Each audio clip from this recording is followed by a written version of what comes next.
چاہتے ہیں کہ ایران کے ساتھ ایک اچھی ڈیل ہو جائے، ڈیل امریکہ اور ایران دونوں کے لیے اچھی ہو۔ امریکی صدر کی میڈیا سے گفتگو، ٹرمپ نے کہا کہ ایران کو جوہری ہتھیاروں کی اجازت نہیں دی جا سکتی، ہم نے ایران کو شکست دی، ناکہ بندی انتہائی مؤثر ہے۔ چینی صدر کے ساتھ ایران جنگ کے بارے میں طویل بات کریں گے، نہیں سمجھتے کہ ایران کے معاملے پر چینی صدر کی مدد کی ضرورت ہے، چین کا دورہ اچھا رہے گا، بہت سے مثبت نتائج سامنے آئیں گے۔ ٹرمپ کی پھر وزیر اعظم شہباز شریف اور فیلڈ مارشل سید عاصم منیر کی تعریف، کہا پاکستان مذاکراتی عمل میں شاندار رہا، پاکستانی وزیر اعظم اور فیلڈ مارشل دونوں بہترین ہیں۔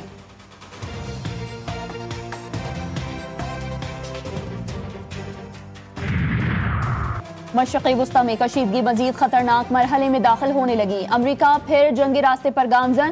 ٹرمپ نے ایران کے خلاف نئی حکمت عملی تیار کرنے کے لیے قومی سلامتی ٹیم کا ہنگامی اجلاس بلا لیا۔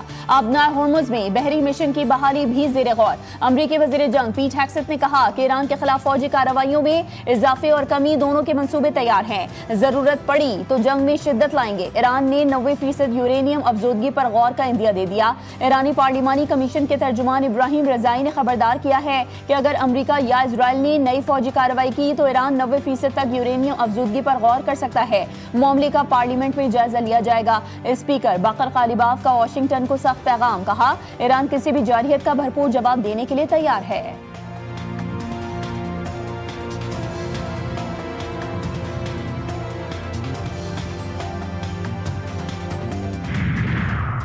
امریکہ نے ایران کے خلاف جنگ میں 29 ارب ڈالرز پھونک دیے۔ پینٹاگون کے ایک سینئر عہدیدار جوز ہرس نے کانگریس ارکان کو بتایا کہ اب تک جنگ پر گزشتہ ماہ کے تخمینے سے 4 ارب ڈالرز زائد خرچ ہو چکے ہیں۔ رقم میں فوجی کارروائیوں کے اخراجات، تباہ یا استعمال شدہ عسکری ساز و سامان کی مرمت اور نئے آلات کی خریداری شامل۔ امریکہ ایران جنگ بندی کے خاتمے کا خدشہ، عالمی مارکیٹ میں خام تیل کی قیمتوں میں بدستور اضافہ، برنٹ کروڈ کی قیمت 160 ڈالرز فی بیرل تک پہنچ گئی۔ امریکی خام تیل کی قیمت 102 ڈالر فی بیرل سے بڑھ گئی، اماراتی تیل کی 103 ڈالر فی بیرل پر ٹریڈنگ جاری۔ امریکی ٹی وی کی ایرانی طیاروں کی موجودگی کی خبر پاکستان نے گمراہ کن قرار دے کر سختی سے میڈیا رپورٹ مسترد کر دی۔ دفتر خارجہ نے کہا ہے کہ اس نوعیت کی قیاس آرائیوں پر مبنی بیانیہ بظاہر خطے میں استحکام اور امن کے لیے جاری کوششوں کو نقصان پہنچانے کے لیے کھڑا کیا گیا ہے۔ ایسے دعوے حقائق کے منافی، قیاس آرائی اور گمراہ کن ہیں۔ پاکستان نے ہمیشہ غیر جانبدار، تعمیری اور ذمہ دار سہولت کار کا کردار ادا کیا، خطے میں کشیدگی میں کمی، مذاکرات اور امن کے فروغ کے لیے پرعزم ہے۔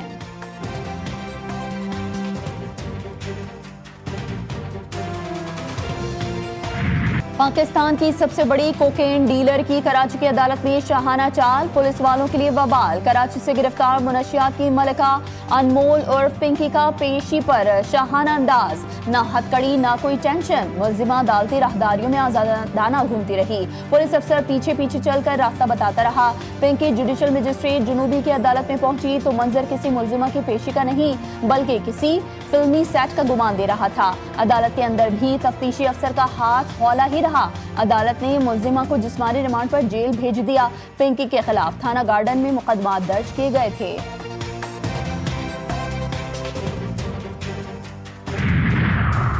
پنکی کی عدالت میں شاہانہ پیشی، ملزمہ کو پروٹوکول دینے پر S H O Garden Hanif Sial, I O Saeed Ahmed اور S I O inspector Zafar Iqbal معطل۔ وزیر داخلہ سندھ ضیاء الحسن لنجوار نے کہا ملزمہ کی عدالت پیشی کے مناظر دیکھ کر حیران ہوں، ملزمہ کے پیشی کے مناظر دیکھ کر ایسا لگ رہا ہے پولیس نے اپنا مذاق اڑوایا ہے۔ ملزمہ کراچی، لاہور اور اسلام آباد میں آپریٹ کر رہی تھی، یہ کیس مثال بنایا جائے گا، منشیات فروشوں کو نہیں چھوڑا جائے گا۔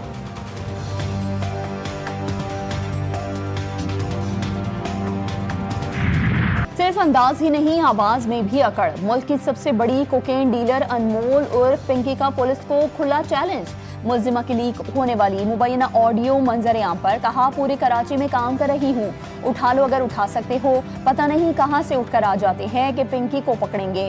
آپ لوگوں کی عقل گھٹنوں میں ہے، 8-9 سال میرے پیچھے لگے رہتے ہیں، ریٹائر ہو جاتے ہیں مگر پکڑ نہیں پاتے۔ جس دن دماغ سے سوچنا شروع کرو گے پنکی کی طرح برانڈ بن جاؤ گے۔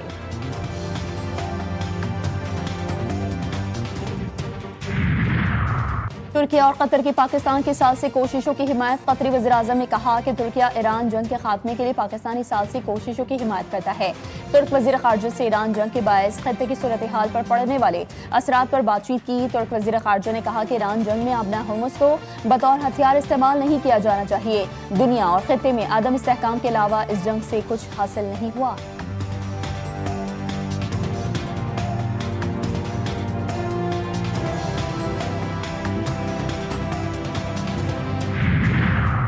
نائب وزیر اعظم اسحاق ڈار کا چینی وزیر خارجہ سے رابطہ۔ حالیہ علاقائی پیش رفت پر تبادلہ خیال۔ چینی وزیر خارجہ نے پاکستان کے تعمیری ثالثی کردار کی تعریف اور حمایت کا اعادہ کیا۔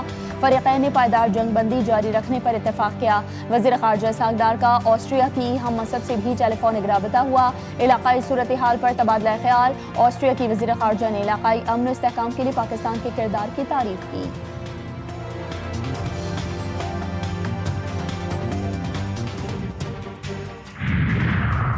متحدہ عرب امارات نے ایران کے خلاف خفیہ کارروائیوں میں حصہ لیا۔ مشرق وسطی کی کشیدگی سے متعلق امریکی اخبار وال اسٹریٹ جرنل کا ایک اور بڑا دعویٰ۔ رپورٹ کے مطابق یو اے ای نے ایران کے لاوان جزیرے پر واقع آئل ریفائنری کو نشانہ بنایا۔ شدید آگ بھڑک اٹھی اور تنصیب عارضی طور پر بند کرنا پڑی۔ ذرائع کے مطابق یہ کارروائیاں ایسے وقت میں کی گئیں جب امریکہ ایران کے ساتھ جنگ بندی کی کوششوں میں مصروف تھا۔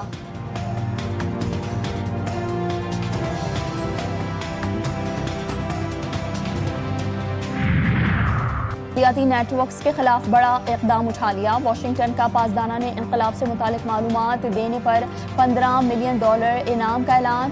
امریکی محکمہ خارجہ کے مطابق یہ اقدام ایران کے مبینہ مالیاتی ڈھانچے اور فنڈنگ نیٹ ورکس کو بے نقاب کرنے کے لیے کیا جا رہا ہے۔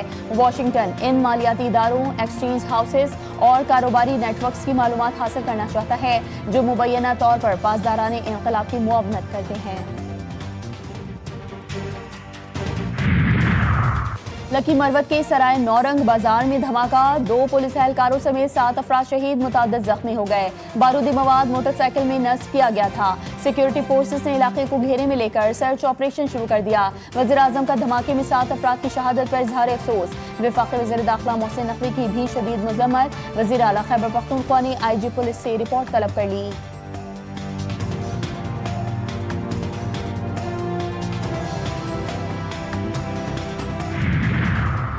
بہادر شہری لیاقت خان شہید کی نماز جنازہ اٹک میں ادا۔ صدر مملکت اور وزیر اعظم کا بہادر شہری کو خراج عقیدت۔ وزیر اعظم شہباز شریف نے کہا شہید لیاقت خان کی لازوال قربانی ہمیشہ یاد رکھی جائے گی۔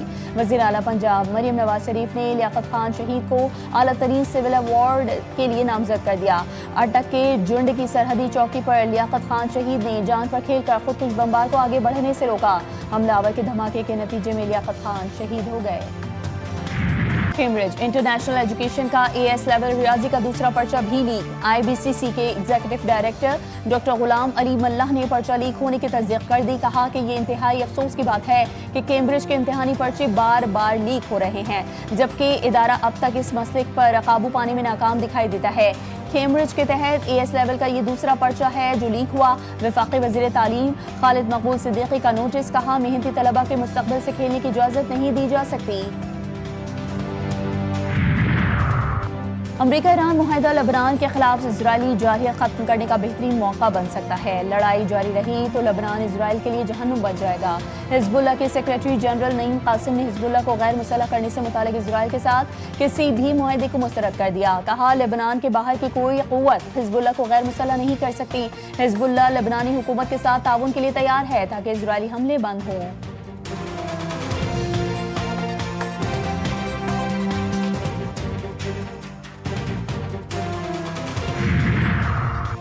اکتوبر حملوں میں مبینہ طور پر ملوث فلسطینیوں کو پھانسیاں دینے کی تیاری۔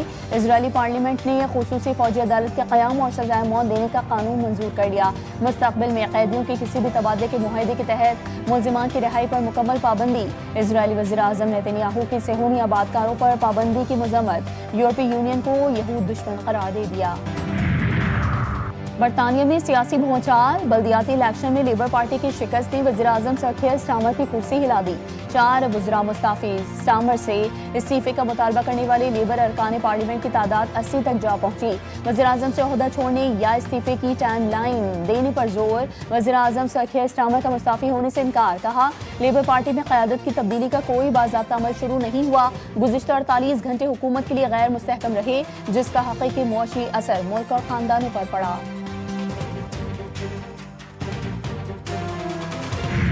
اور بنگلہ دیش نے پاکستان کو اپنی سرزمین پر پہلی بار ٹیسٹ ہرا کر تاریخ رقم کر دی۔ پاکستان کے خلاف فتوحات کی ہیٹ ٹرک بھی مکمل کر لی۔ 2 میچز کی سیریز کا پہلا میچ میزبان ٹیم نے 104 رن سے جیت لیا۔ پاکستان کو جیت کے لیے 268 رنز کا ہدف دیا۔ بلے بازوں کی غیر ذمہ داری پاکستان ٹیم کو لے ڈوبی۔ پوری ٹیم 163 رنز پر ڈھیر ہو گئی۔ 5 کھلاڑی ڈبل فگرز میں بھی داخل نہ ہو سکے۔